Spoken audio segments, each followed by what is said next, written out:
السلام علیکم ورحمۃ اللہ۔ وعلیکم السلام ورحمۃ اللہ۔ جی خیریت سے ہیں آپ حضرات؟ الحمدللہ۔ اچھا، قرآن کلاس شروع کرنے سے پہلے پچھلی کلاس کے بارے میں کچھ معلوم کر لیا جائے۔ جی جی اچھا یہ انشاءاللہ ضرور۔ اچھا، قرآن کریم کا جو تیسرا حق ہے، قرآن یعنی کہ قرآن کریم کو سمجھنا۔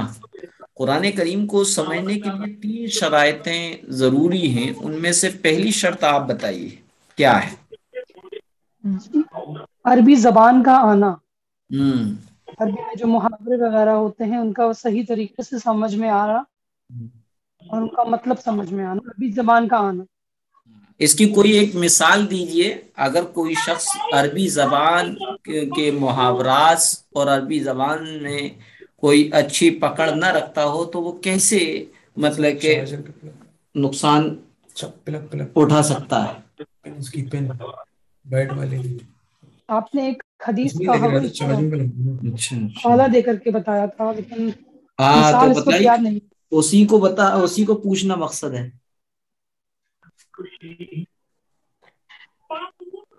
بتائیے، اسی آیت کو پوچھنا مقصد ہے، بتائیں۔ جی میں کوئی اور کوشش کروں بتائیں۔ لیکن اس وقت یاد نہیں۔ جی اچھا کوئی اور بتائیں، گلستہ شیخ بتائیں۔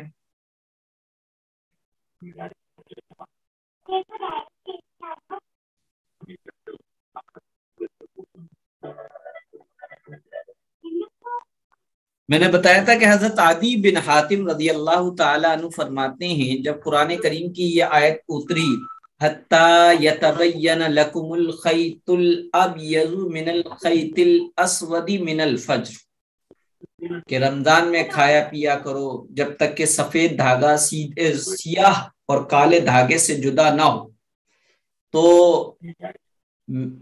عدی بن حاتم رضی اللہ تعالی عنہ کہتے ہیں کہ میں نے آپ صلی اللہ علیہ وسلم سے عرض کیا کہ میں نے اونٹ کی ایک کالی رسی اور دوسری سفید اپنے تکیے کے نیچے رکھی تاکہ اس کے ذریعے سے رات اور دن میں امتیاز اور فرق کر لوں۔ رسول اللہ صلی اللہ علیہ وسلم نے فرمایا تمہارا تکیہ تو بہت لمبا چوڑا ہے کہ اس میں پورا افق اور آسمان آ گیا، یعنی تم نے سمجھا نہیں۔ سیاہ اور سفید ڈورے سے قرآن کا مطلب رات کی سیاہی اور دن کی سفیدی ہے۔ چلیے پھر آپ دوسری شرط کیا ہے؟ قرآن کریم کو سمجھنے کی دوسری شرط کیا ہے؟ جی میں بتاؤں؟ قرآنی آیات کا جو پس منظر ہے، شان نزول ہے، اس جی کا جی پتہ ہونا کہ قرآن کی کون سی آیت کس پس منظر میں نازل ہوئی ہے۔ ماشاء اللہ۔ اس آیت کو بتا سکتے ہیں؟ 2-3 آیتیں بتائی تھی میں نے۔ مفتی صاحب مسئلہ یہ ہے کہ میں نے جیسے پہلے بھی بتایا تھا، میں بات کو تھوڑا سا دوسری طرف سے کلاس کی کیونکہ ویڈیو نہیں ملی تھی ہمیں، تو ہم لوگ ان چیزوں کو دوبارہ سے ریوائنڈ نہیں کرتے تھے۔ اچھا جائیے جو ہم لوگوں نے لکھا تھا وہ تو ہم لوگوں نے دیکھ لیا، یاد کیا، سمجھ لیا، لیکن جو چیزیں مس کر گئے تھے، روانی میں نہیں لکھ پائے تھے، وہ ہم لوگ مسئلہ ہو گیا کلاس کی ویڈیو نہ مل پانے کی وجہ سے۔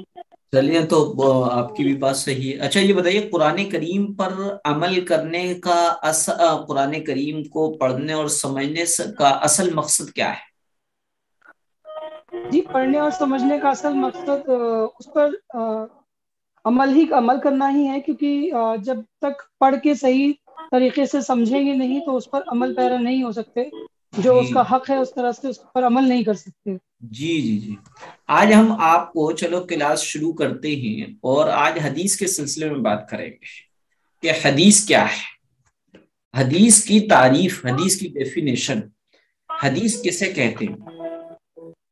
تو حضور صلی اللہ علیہ وسلم اور صحابہ اکرام اور تابعین، تابعی کسے کہتے ہیں، صحابی کسے کہتے ہیں، یہ سمجھ لیں۔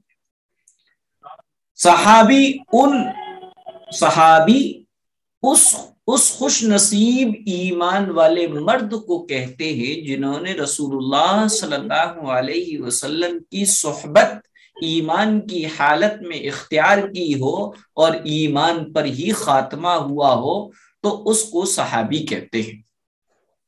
اور صحابی کے بہت سارے تو صحابہ اس کی جمع ہے صحابہ.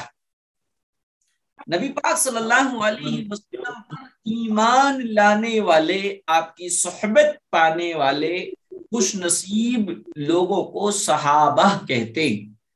ورنہ تو نبی پاک صلی اللہ علیہ وسلم سے پہلے جتنے بھی پیغمبر آئے ان پیغمبروں پر ایمان لانے والے اور ان پیغمبروں پر کا ساتھ دینے والے حواری کہلاتے.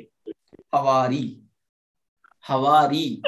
اور نبی پاک صلی اللہ علیہ وسلم پر ایمان لانے والے اور آپ کی صحبت ایمان کی حالت میں پانے والے اور ایمانی ہی کی حالت میں اور دنیا سے جانے والے مردوں کی جماعت کو صحابہ کہتے، اور ایک ہو تو صحابی کہتے. اور اگر وہ خواتین ہیں، کوئی عورت نبی پاک صلی اللہ علیہ وسلم کی پر ایمان لائی اور ان کو اللہ کے رسول کی صحبت حاصل ہوئی اور ایمان ہی کی حالت میں ان کا خاتمہ ہوا تو ان کو صحابیہ کہتے. صحابیہ. اور بہت ساری ہو تو صحابیات کہتے. یہ سمجھ لیا. اب یہ سمجھیے گا صحابی اور صحابیہ ان دونوں کے نام کے آگے رضی اللہ تعالی عنہ لگاتے. اگر صحابی ہیں، ایک صحابی مرد ہیں تو رضی اللہ تعالی عنہ لگائے.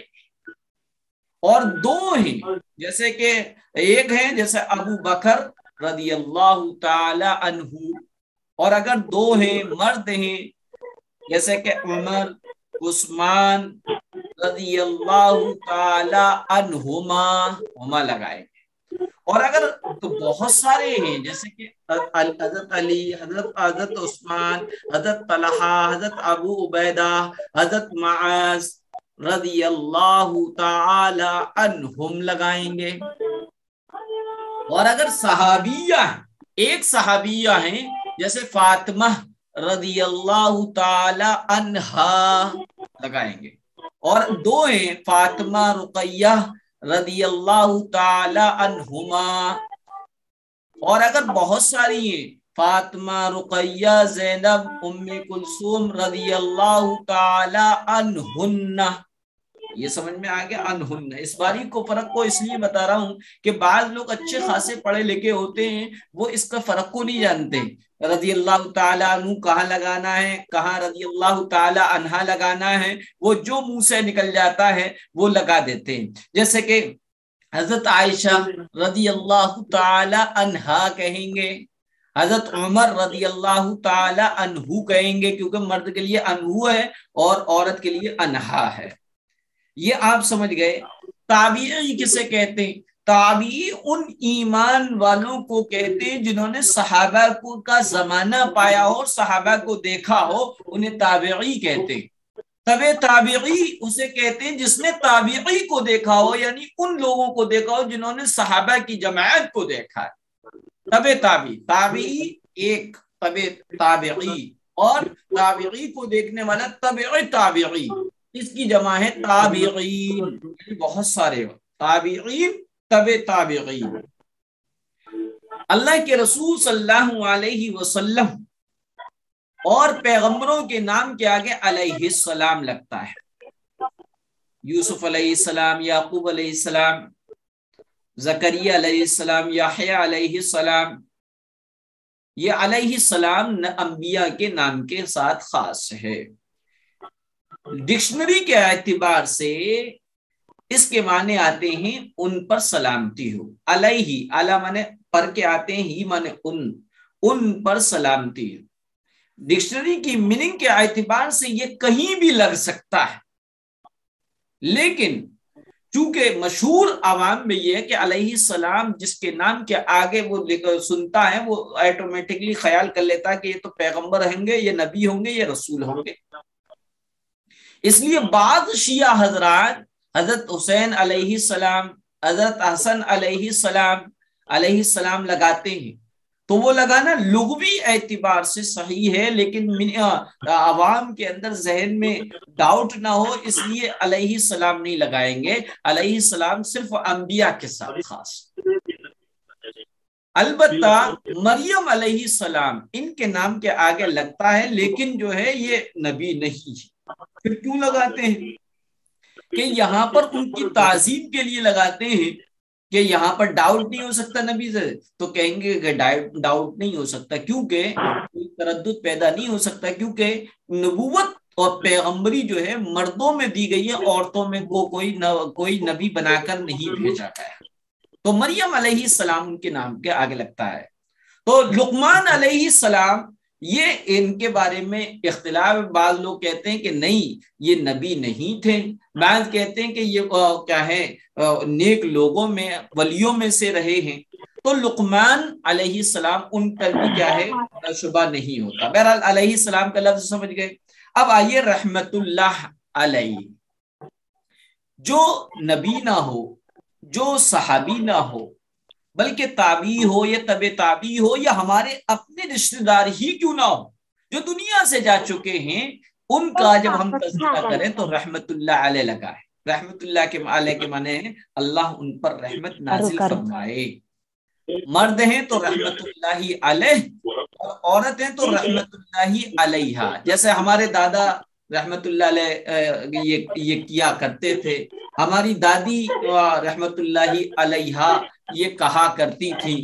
تو نیک لوگوں کے ساتھ اور جو دنیا سے جا چکے ان کے نام کے آگے رحمت اللہ علیہ لگتا ہے۔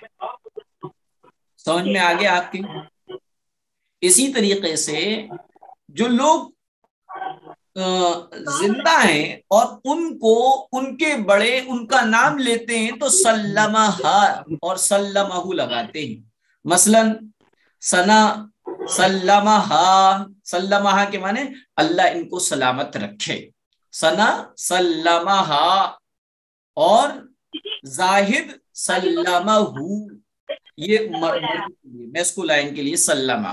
آپ نے دیکھا ہوگا جو شادی کے کارڈ ہوتے ہیں ان کارڈوں میں لڑکے کے نام کے آگے سلمہ لگا ہوتا ہے، یہ دعائیہ جملہ ہوتا ہے کہ اللہ ان کو سلامت رکھے، اور لڑکی اور دلہن کے نام کے آگے لکھا ہوتا ہے سلمہ، اللہ ان کو سلامت رکھے۔ تو یہ ہا الف زبر ہا، رضی اللہ عنہا، رحمت اللہ علیہا، سلمہ، یہ سب جو ہے عورت کے لیے۔ تو یہ آپ نے سمجھ لیا۔ تو یہ تو بات بیچ میں آ گئی۔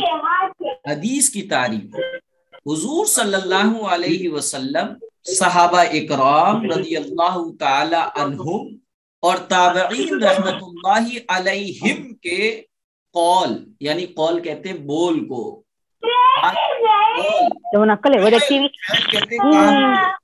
اور تقریر کہتے ہیں کہ آپ کے سامنے کوئی کام کیا گیا، آپ نے فرمایا نہیں کیا، لیکن آپ نے اس کو کیا بھی نہیں اور منع بھی نہیں کیا، اس کو پسند فرمایا، تو اس کو تقریر کہتے۔ تو وہ حدیث کی تعریف ہوئی حضور صلی اللہ علیہ وسلم، صحابہ اکرام رضی اللہ عنہم اور تابعین رحمت اللہ علیہم کے قول، فعل اور تقریر کو حدیث کہتے ہیں، اور حدیث کو خبر بھی کہتے ہیں اور اثر بھی کہتے ہیں، اثر اور خبر بھی کہتے ہیں۔ تو حدیث، خبر، اثر، تینوں کے نام، یہی وجہ ہے دعائے ماثورہ کہتے ہیں نا، ماثورہ یعنی حدیث سے ثابت شدہ دعائے ماثورہ۔ تو حدیث کی تعریف ہوئی کہ حضور صلی اللہ علیہ وسلم، صحابہ اکرام رضی اللہ عنہم اور تابعین رحمت اللہ علیہم کے قول، فعل اور تقریر کو حدیث کہتے ہیں، اور اس کے دو نام اور ہیں، یعنی خبر اور اثر بھی کہتے ہیں۔ حضور صلی اللہ علیہ وسلم کے ارشاد مبارک کو قول، عمل مبارک کو فعل، اور آپ صلی اللہ علیہ وسلم کے سامنے کوئی صحابی عمل کرتا اور آپ اس پر خاموش رہتے تو اس کو تقریر کہا جاتا۔ تو کیا ہوا؟ حضور صلی اللہ علیہ وسلم کے ارشاد مبارک آپ کے فرمان نبی، آپ کے زبان سے نکلنے والے الفاظ، آپ کی بات، تو حضور صلی اللہ علیہ وسلم کے ارشاد مبارک کو قول، عمل مبارک کو فعل، اور آپ صلی اللہ علیہ وسلم کے سامنے کوئی صحابی عمل کرتا اور آپ اس پر خاموش رہتے تو اس کو تقریر کہا جاتا ہے۔ صحابی تابعی کے قول، فعل اور تقریر کے معنی بھی ایسے ہی ہے، یعنی صحابی کا کہنا اس کو قول کہیں گے، صحابی کے کام کو فعل کہیں گے۔ صحابی نے اپنے زمانے کے لوگوں کو کوئی کام کرتے ہوئے دیکھا اور اس پہ روکا ٹوکی نہیں کری بلکہ اس کو پسند کیا تو اس کو تقریر کہیں گے۔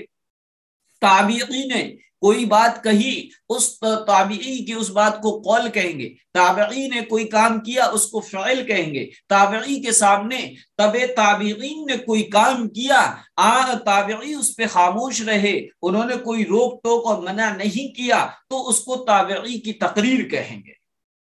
تو بہرحال یہ سمجھ میں آ گیا حدیث کی ڈیفینیشن میں یہ چیز۔ حدیث کی قسم، حدیث راویوں کی تعداد کے لحاظ سے حدیث کی دو قسمیں۔ اولاً سمجھے گا کہ حدیث دو چیزوں کے مجموعے کا نام ہے۔ حدیث کہتے ہیں سند اور متن دونوں کو، سند اور متن۔ سند اور متن کیا ہے؟ سند کسے کہتے ہیں؟ حدیث کا ایک حصہ سند کہلاتا ہے اور دوسرا حصہ متن کہلاتا ہے۔ جیسے کہ میں اس کو ابھی اپنی بات میں آپ کو سمجھاتا ہوں کہ کنیز زینب اچھی لڑکی ہیں۔ مفتی صاحب نے، میں نے کہا کہ کنیز زینب فرما بردار لڑکی ہیں، یہ میری جو بات ہے اس بات کو متن کہیں گے، متن۔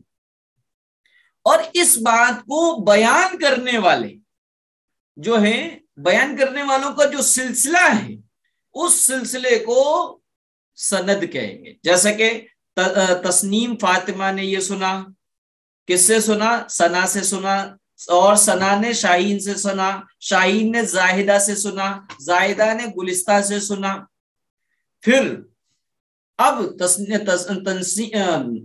اب یہ زاہدہ کہتی ہیں، دیکھو زاہدہ کہتی ہیں میں نے گلستہ سے سنا، گلستہ نے شاہین سے سنا، شاہین نے ثنا سے سنا، ثنا نے تسنیم فاطمہ سے سنا، تسنیم فاطمہ نے مفتی صاحب سے سنا کہ کنیز زینب ایک فرما بردار لڑکی ہے۔ تو یہ جو حدیث جن سلسلوں کے ساتھ ہم تک آئی ہے، ان حدیث کو ہر زمانے میں بیان کرنے والوں کا جو سلسلہ ہوتا ہے اس کو سند کہتے ہیں، اور جو پیارے آقا کی زبان سے نکلنے والے الفاظ ہوتے ہیں اس کو متن کہتے ہیں۔ اب اس کو دوسری طریقے سے سمجھیے گا، مثلا کوئی بھی حدیث لیے جائے، حدیث لیتے ہیں کہ ان ابی امامۃ قال قال ابو ذر رضی اللہ تعالی عنہ قلت یا رسول اللہ کم وفاء عدت الانبیاء قال 100,024 الفا الرسل من ذلك 315 جما غفیرا۔ یہ پوری حدیث، اس حدیث میں حضرت ابو امامہ یہ صحابی رسول ہے، حضرت ابو امامہ نے یہ حدیث سنی حضرت ابو ذر غفاری رضی اللہ تعالیٰ عنہ سے۔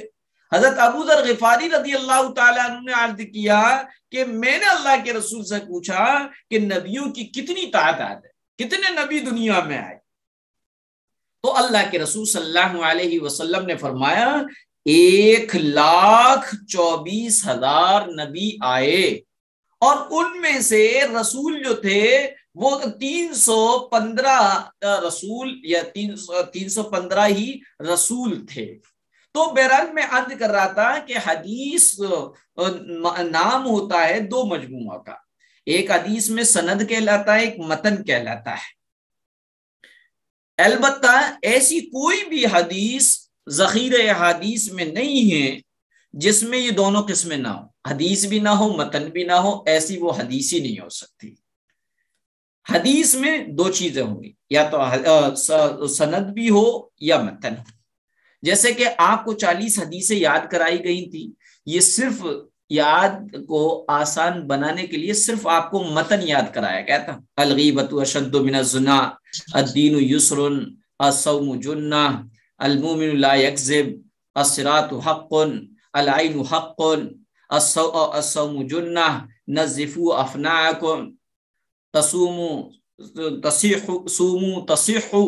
یہ جتنی بھی حدیثیں آپ کو یاد کرائی گئی تھی یہ متن تھی. کیا تھی؟ متن تھی. اس کی سند کسے کہتے ہیں؟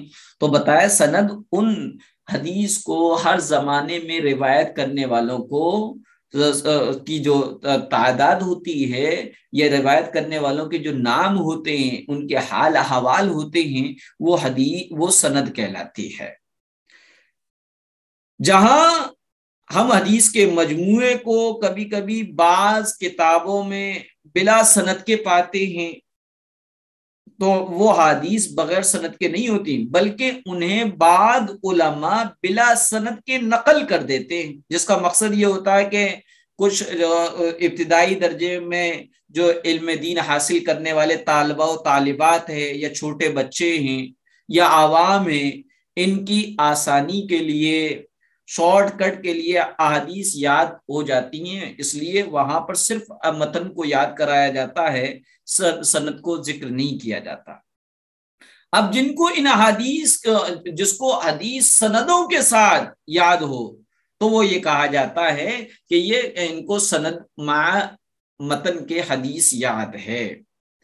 تو اور یہ حدیث کی بڑی بڑی کتابوں میں پوری سندیں لکھی ہیں. بہرحال تو سند کی تعریف کیا ہوئی؟ سند کے لغوی معنی المعتمد، المعتمد کے یعنی جس پر اعتماد کیا جائے. تو سند کے معنی جس پر اعتماد کیا جائے. سند کی وجہ، سند کو سند کیوں کہتے ہیں؟ کہ متن حدیث کی نسبت سند ہی کی طرف ہوتی ہے، اور متن کا اعتماد ہی اسی پر ہوتا ہے. اور سند اور اسناد دونوں ایک ہی چیز ہے.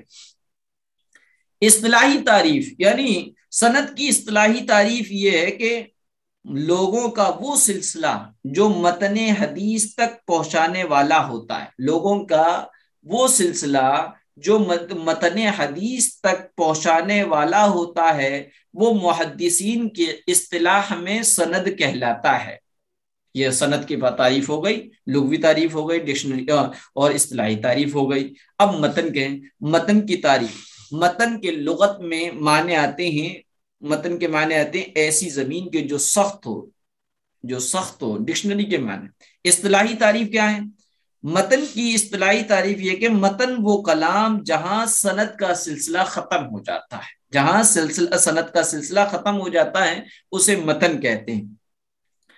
سند کی اہمیت اور ضرورت کیا ہے؟ سند اس امت کی خصوصیت ہے جو دیگر امتوں میں نہیں پائی جاتی. اسی بنا پر دوسری امتوں کی آسمانی کتابیں ضائع ہو گئیں اور ادلا بدلی کر دی گئی، وہ محرف ہو گئیں. جیسا کہ ان کے نبیوں سے صحیح خبریں ضائع ہو گئی، محرف ہو گئی، بدل گئی. ان کی جگہ پر جھوٹے افرادوں کی جھوٹی باتیں آ گئیں، افطرا پردازی آ گئیں، جنہوں نے اللہ کی آیتوں کو رد و بدل کر دیا. تو بہرحال مفتی صاحب جی بیچ میں بولنے کے لیے معافی چاہتی ہوں، لیکن بس ایک سوال میرے ذہن میں آیا تھا. جی یہ سند اور متن سے متعلق کہ سند جو ہے وہ راوی ہوں گے جو روایت کرتے ہیں حدیث کی، جی اور متن حدیث کے الفاظ ہوں گے جو باقاعدہ حدیث ہوتی ہے. جی میں اسی پہ جا رہا تھا میں. تو جی مطلب خبروں کو یہی سمجھی ہوں، صحیح سمجھی ہوں نا؟ جی بالکل، بہت اچھے سمجھیے آپ نے. نہ صرف سمجھی ہے بلکہ آپ نے سمجھانے کا ایک اصول بھی دے دیا. تو بہرحال سند جو ہے، راوی کہتے ہیں، روا یروی روایتن مانے بیان کرنا. حدیث کو بیان کرنے والوں کا جو سلسلہ ہوتا ہے، یا حدیث کو جو بیان کر رہا ہوتا ہے، وہ راوی کہلاتا ہے. اور حدیث کو بیان کرنے والے کے سلسلے کو سند حدیث کہتے ہیں. اور جو حدیث ہوتی ہے وہ الفاظ نبی، اس کو متن حدیث کہتے ہیں. بہرحال سند دین کا ایک حصہ ہے. اگر سند نہ ہوتی، اسناد نہ ہوتی، تو کوئی شخص بھی جو چاہتا یہ کہہ ڈالتا. اس لیے اس امت کی خاصیت ہے اور علماء نے لکھا ہے سند مومن کا ہتھیار ہے، اور سند کی قدر و قیمت اس شخص کی نظر میں زیادہ ہو جاتی ہے جو سند کے آدمیوں سے یعنی راویوں کے حالات سے واقف ہوتا ہے، کیونکہ راویوں کی جو حدیث کو بیان کرنے والے ہیں ان کی خوبیوں اور ان کے تقوی و پرہیزگاری کی وجہ سے اس حدیث کی سند میں جو ہے مضبوطی آ جاتی ہے۔ بہرحال تو یہ حدیث کہ میں نے بتا دی کہ حدیث نام ہے دو چیزوں کا، سند حدیث اور متن حدیث کے مجموعے کا نام حدیث ہے، جس کو تسنیم فاطمہ نے بہت آسان الفاظ میں یہ کہا کہ راویوں کا جو سلسلہ ہوتا ہے اس کو سند کہتے ہیں، اور وہ پیارے آقا کی جو بات ہوتی ہے اس کو متن حدیث کہتے ہیں۔ بہرحال آپ کو اتنا یاد رکھنا ہے، اور یہ بھی یاد رکھنا ہے کہ سند اس امت کی خصوصیات میں سے، کیونکہ یہ امت آخری امت تھی، اس امت کو جو نبی ملے وہ آخری نبی تھے، اس امت کو نبی کے واسطے سے جو کتاب اور شریعت ملی وہ آخری کتاب اور آخری شریعت تھی۔ اس کی حفاظت اس جبھی ممکن ہو سکتی تھی جبکہ اس کو کوئی گاڈ گفٹ دیا جائے، اور گاڈ گفٹ اس امت کو سند کے طور پہ دیا۔ سند یعنی بیان کرنے والوں کی تعداد ہر دور میں اتنی ہو کہ عقلاً وہ ایک ساتھ جھوٹ بول نہ سکتے ہوں، چنانچہ اللہ کے رسول کی تلواریں، اللہ کے رسول کے گھوڑے، اللہ کے رسول کی بکریاں، اللہ کے رسول کے بال، اللہ کے رسول کے ڈھال، اللہ کے رسول صلی اللہ علیہ وسلم سے تعلق رکھنے والی ایک ایک چیز تاریخ میں ان سند ہی کی وجہ سے محفوظ ہے، اور سند کا بہت بڑا مطلب کہ اہم رول ہوتا ہے۔ تو یہ سند اس امت کی خصوصیت میں سے ہے جو پہلی امتوں کو نہیں ملے۔ اور راویوں کی حالات کو اس قدر مطلب کہ چھان بین کے بیان کیا جاتا ہے کہ راویوں کی حالات پر صرف کتاب لیا جائے، جسے اسماء الرجال کہتے ہیں، وہ بھی بڑی بڑی ضخیم کتابیں ہیں، بڑی بڑی جلدوں میں ہیں بڑی۔ اور اس سلسلے میں حدیث کو روایت کرنے والے کے تقوی و پرہیزگاری اور دینداری کو دیکھا۔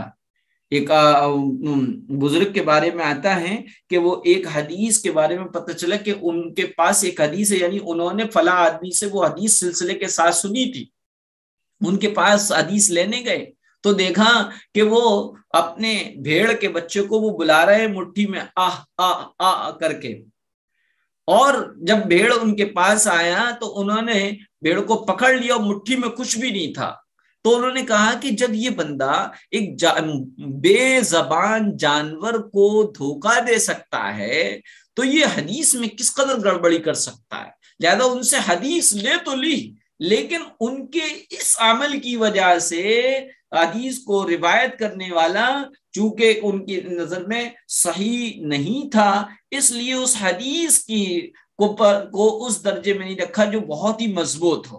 بہرحال تو حدیث کی راویوں کی تعداد کے لحاظ سے حدیث کی دو قسمیں، میں نے بتایا تھا راوی کے کیسے سلسلہ سند، راویوں کی تعداد کے لحاظ سے حدیث کی دو قسمیں، حدیث متواتر یا خبر متواتر، حدیث واحد یا خبر واحد۔ ذرا یہ مشکل سے لگ رہا ہوگا آپ کو، اوپر جا رہی ہوگی سر سے، لیکن یہ بہت اہم چیز ہے، چونکہ آپ اس سینٹر میں آپ بڑے ہیں اور اگلا چیز شروع ہو رہی ہے، تو یہ چیزیں آپ کی جانکاری میں آنا چاہیے۔ تو راویوں کی تعداد کے لحاظ سے حدیث کی دو قسمیں، حدیث متواتر یا خبر متواتر، اور دوسری حدیث واحد یا خبر واحد۔ اب ان کی تعریف سمجھ لیے۔ حدیث متواتر وہ حدیث ہے جس کو نقل کرنے والے، جس کو بیان کرنے والے، جس کو روایت کرنے والے ہر دور میں ہر زمانے میں اتنے زیادہ ہوں جن کا عموماً جھوٹ پر جمع ہونا ناممکن۔ تو حدیث متواتر یا خبر متواتر کی تعریف کیا ہوئی؟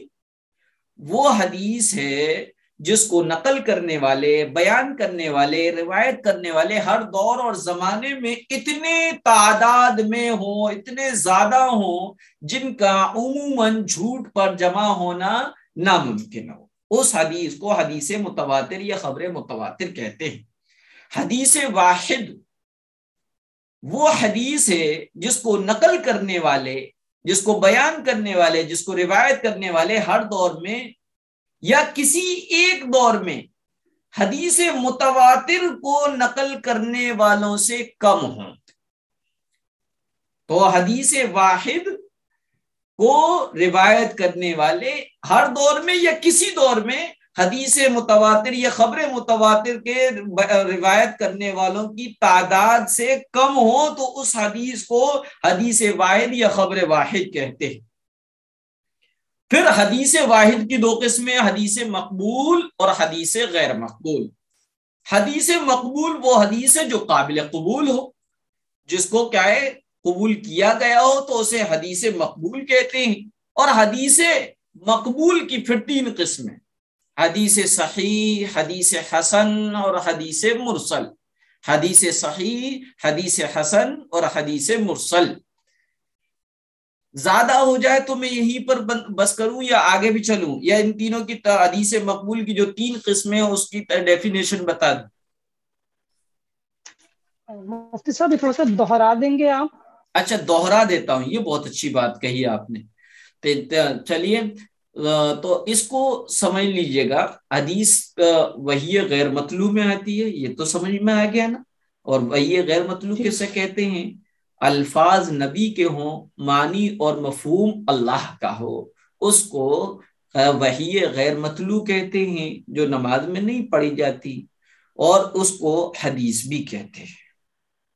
حدیث کی تعریف میں نے بتائی تھی کہ حضور صلی اللہ علیہ وسلم، صحابہ اکرام رضی اللہ عنہم اور تابعی رحمت اللہ علیہم کے قول، فعل اور تقریر کو حدیث کہتے ہیں۔ اس کے دو نام اور ہیں، خبر اور اثر۔ خبر بھی کہتے ہیں اور اثر بھی کہتے ہیں۔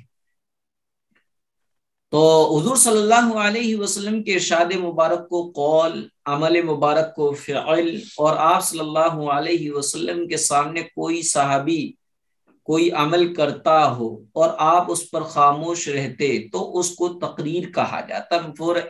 اس کی مثال پیارے آقا حضرت محمد مصطفیٰ صلی اللہ علیہ وسلم نے پائجامہ نہیں پہنا ہے، بلکہ اس وقت کا جو رواج تھا تو دو چادروں کو پہننے کے، ایک کو تہبند کے طور پر اور ایک کو کرتے کی جگہ بدن پر ڈال لیتے۔ بہرحال تو آپ صلی اللہ علیہ وسلم نے پاجامہ نہیں پہنا، لیکن ایک دفعہ ایک صحابی پاجامہ پہن کر آئے تو آپ نے اس کو پسند فرمایا ھذا استر، یہ تو بہت زیادہ اچھا ہے، یہ تو ستر کو چھپانے والا ہے۔ تو جو ہے یہ کیا ہے، تقریر کہلائے گا، کیونکہ تقریر کسے کہتے ہیں کہ کوئی بھی صحابی کوئی عمل آپ کی موجودگی میں اس نے کیا اور پیارے آقا اس پر خاموش رہے اور اس کو پسند فرمایا تو اس کو تقریر کہا جاتا ہے۔ صحابی اور تابعی اور کے قول و فعل اور تقریر کو کے بھی وہی معنی ہوں گے۔ حدیث کی قسمیں، راویوں کی تعداد کے لحاظ سے حدیث کی دو قسمیں ہیں، حدیث متواتر یا خبر متواتر۔ دوسری قسم ہے حدیث واحد یا خبر واحد۔ حدیث متواتر اس حدیث کو کہتے ہیں جس کو نقل کرنے والے، بیان کرنے والے یا روایت کرنے والے ہر دور اور زمانے میں اتنے زیادہ تعداد میں ہوں جن کا عموماً جھوٹ پر جمع ہونا ناممکن ہو۔ حدیث واحد، تھوڑی سی تعریف میں تھوڑا سا، حدیث واحد یا خبر واحد اس حدیث کو کہتے ہیں جس کو نقل کرنے والے ہر دور میں یا کسی ایک دور میں یا کسی ایک زمانے میں حدیث متواتر کو نقل کرنے والوں سے کم ہو۔ پھر حدیث واحد کی دو قسمیں، حدیث مقبول اور حدیث غیر مقبول۔ حدیث مقبول وہ حدیث ہے جو قابل قبول ہیں۔ پھر حدیث مقبول کی تین قسمیں ہیں، حدیث حسن ہے، نمبر 2 حدیث صحیح ہے، نمبر 3 حدیث مرسل ہے۔ یہ یہاں تک آپ کا سبق ہو گیا۔ اب یہ اور سن لیجئے گا کہ ایک عربی مقولہ ہے، اس کو نوٹ کر لیجئے گا، اصح الکتب بعد کتاب اللہ۔ کتب کتاب کا بہووچن ہے، اصح الکتب بعد کتاب اللہ، کتابوں میں سب سے صحیح کتاب اللہ کی کتاب کے بعد اگر کوئی ہے تو وہ بخاری شریف ہے۔ سمجھ میں آ گیا؟ بخاری شریف پر عربی کی یہ کہاوت ڈپینڈ ہوتی ہے، لاگو ہوتی ہے، اصح الکتب بعد کتاب اللہ، اللہ کی کتاب کے بعد سب سے صحیح ترین کتاب جس کے صحیح ہونے کا اعتماد اور وثوق کیا جا سکے وہ ہے بخاری۔ سمجھ میں آ گیا؟ اب صحائے ستہ، ستتن کے معنی عربک میں 6 کے آتے ہیں، صحائے ستہ، حدیث کی 6 مشہور کتابوں کو صحائے ستہ کہتے ہیں۔ سیاہ نہیں ہے، سیاہ معنی کالے کے ہوتے ہیں، یہ صحہ ہے، صحیح کا بہووچن، صحیح کا پلورل، صحائے ستہ، حدیث کی 6 صحیح ترین کتابیں کون کون سی ہیں؟ یاد رکھیے گا، میں پوچھوں گا صحائے ستہ کون کون سی کتابیں ہیں؟ ایک تو بخاری شریف ہے، ایک مسلم شریف ہے، ایک ترمذی شریف ہے، ایک ابو داؤد شریف ہے، ایک ابن ماجہ شریف ہے، اور ایک ابن نسائی شریف۔ کتنی ہو گئی؟ 6 ہو گئی۔ یہ آپ کو 6 حدیثوں کی کتابوں کے نام ہیں جن کو کیا ہے، حدیث کی بہت ساری لکھی جانے والی کتابوں میں اللہ تعالیٰ نے وہ شہرت و مقبولیت عطا فرمائی ہے جو دوسری کتابوں کے حصے میں نہیں آئی۔ جی آپ کچھ پوچھنا چاہیں گے آپ حضرات؟ اچھا آج کوئی بات دیں کہ آج ہمارے سر سے اوپر گئی بات، کوئی ایسا تو نہیں ہے جس کو سمجھ میں نہ آیا ہو؟ میری کوشش یہ ہوتی ہے کہ آپ لوگوں کو بہت آسان انداز میں بات پہنچاؤں۔ مفتی صاحب تھوڑی سی سپیڈ زیادہ ہو رہی ہے کیونکہ ہم طالب علم ہیں اور آپ ہمارے استاد ہیں، تو لازمی سی بات ہے کہ آپ کی اور ہماری اس میں بہت فرق ہو جائے گا۔ بالکل بالکل، میں یہ چاہوں گا، مجھے بڑی خوشی کا اظہار، مجھے بڑی خوشی ہوئی کہ آپ نے بتایا، میں انشاءاللہ اسپیڈ کو کم کر دوں گا۔ جی کیونکہ یہ چیزیں سمجھنا اور پھر اس کو لکھنا اور ذہن میں رکھنا تھوڑا سا مسئلہ ہو رہا ہے بس۔ نہیں بالکل بالکل، میں آئندہ اس کا خیال رکھوں گا۔ آپ اس کے علاوہ جی کوئی؟ بس ایک سوال ہے میرا چھوٹا سا اور۔ جی جو آپ صلی اللہ علیہ وسلم سے پہلے کے جتنے بھی نبی تھے ان کے جو ساتھی تھے، کیا سبھی نبی کے ساتھیوں کو حواری کہا جائے گا؟ کیونکہ میں نے جہاں صرف تک سنا ہے انہی شاید لوگوں کو جو ان نبیوں پر ایمان لائے تھے۔ عیسیٰ علیہ السلام کے ساتھ جتنے بھی ساتھی تھے ان کو شاید حواری میں نے ان پڑھا کو بھی ہوگا۔ حواری کہا گیا ہے قرآن کریم میں، تو ان کو حواری کہا ہے۔ جی لیکن دیگر صحابہ، دیگر انبیاء اکرام کے ان لوگوں کو بھی حواری یا مومن کہا گیا ہے، قرآن کریم میں مومن بتایا ہے، لیکن تاریخ میں حواری کہا۔ جس طریقے سے عیسیٰ علیہ السلام کے پر ایمان لانے والے اشخاص کو قرآن کریم نے حواری کے لفظ سے ذکر کیا ہے، انصار کے لفظ سے بھی ذکر کرا ہے، من انصاری نحن انصار اللہ۔ انہوں نے حضرت عیسیٰ علیہ السلام نے کہا میری کون مدد کرے گا؟ فرمایا کہ ہم مدد کریں گے۔ تو انصار کے معنی مدد کرنے والا، تو بہرحال انصار بھی ہے، حواری بھی ہے۔ مفتی صاحب خضر علیہ السلام بھی نبی تھے؟ نہیں، خضر علیہ السلام کے بارے میں آتا ہے کہ وہ بعض لوگوں نے کہا ہے کہ نبی تھے، بڑا اختلاف ہے، اور کیا اب بھی ہیں یا نہیں اس کے بارے میں بڑا اختلاف ہے۔ بہرحال خضر علیہ السلام نبی تھے، نبی ہیں، لیکن وہ کسی انسانوں کی رشد و ہدایت کی طرف نبوت بنا کر بھیجے گئے، یہ نہیں ملتا ہے، کسی قوم کی طرف نہیں بھیجے گئے۔ ان کا ذکر جو ہے سورہ کہف میں آتا ہے۔